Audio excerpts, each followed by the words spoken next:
Hello, everybody. Welcome back to the Sleep Mechanics and Strategy Talk series on the channel. This episode is a little bit different because normally I talk about things that I think are actually like good strategies or things that are interesting mechanics to dive into. But in this episode, I had someone in my YouTube comments ask me, "What about Dream Shard farming through ingredient production and selling the ingredients?"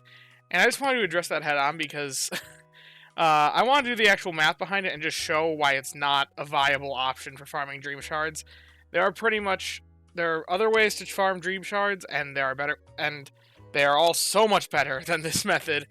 Use your ingredients on your meals. Don't selling them is the worst usage for them. It's an option, yes. I feel like it's just to get a little bit back when you messed up is really what I see selling ingredients as. Now, let's get into why that is and the math behind it and why I believe that you should never be trying to sell your ingredients for Dream Shards. And that comes down to this comparison that I made. Now, I'm going to talk about Quagsire because as far as I've researched, now I didn't delve into every single ingredient proc in the game, but as far as I've researched, the highest Dream Shard for an ingredient proc output that I could find was Quagsire's level 60 potato proc. If there is one that is better, let me know. But like bean sausage, this 12 proc, each bean sausage is worth only 4 dream shards. That's 48 per proc. This potato proc is 50 per proc because soft potatoes are worth 5 dream shards. So as far as all the research that I did, which is very minimal, I just compared the ones that I thought would be biggest. I said there might be a better one. Let me know in the comments if there is. But this level 60 potato proc, I'm pretty confident, is the highest Dream Shard density ingredient proc currently in the game. And I just wanted to see, you know what? Let's make an absolute upper bound for potential Quagsire or for potential Dream Shard farming based off of ingredients. So I made a quick comparison. If we were to have a level 100 level 100 Raikou that's operating at the speed cap, because I've accounted for 2 health bonus stacks. That puts this guy at the speed cap. You'll see that if I adjust it here at all, unless I go down, it doesn't actually change anything in the amount of speed it has. It's operating at the speed cap with the speed of Help Up Nature. It procs roughly 234 times in a day, and that is also if we're using a good camp ticket, and we're also and we always have max energy.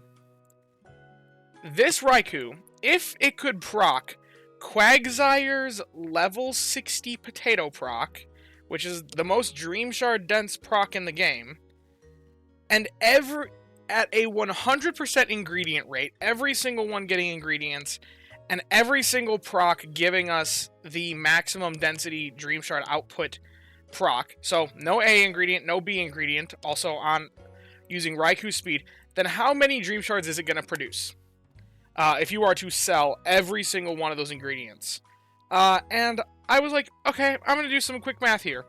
And you know what? Just to give it every single benefit of the doubt, let's compare to, instead of the 234 procs a day, let's compare to 300. Just highball it. To be an absolutely insane Pokemon that does not exist in this game.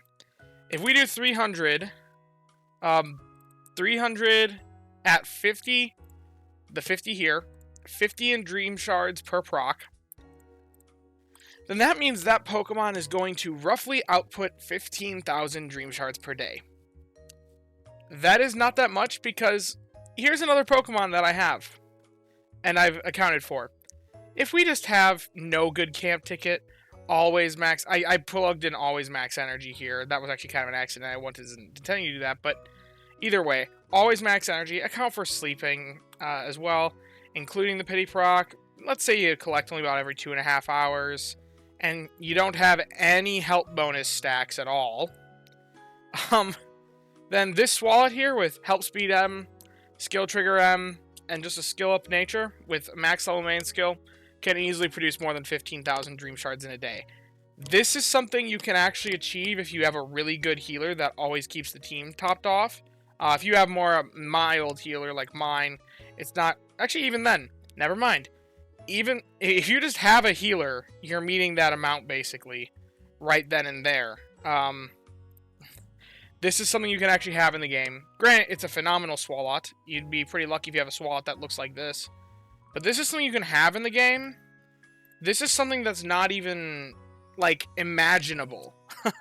A Pokemon that produces 10 soft potatoes off of every single proc at a much faster speed than the current fastest Pokemon in the game, at a much higher level than the current highest level in the game, is just never going to exist. You're never going to be able to produce that amount of Dream Shards off of selling your ingredients, because this comparison isn't even realistic. We have a realistic comparison to an incomprehensible hypothetical.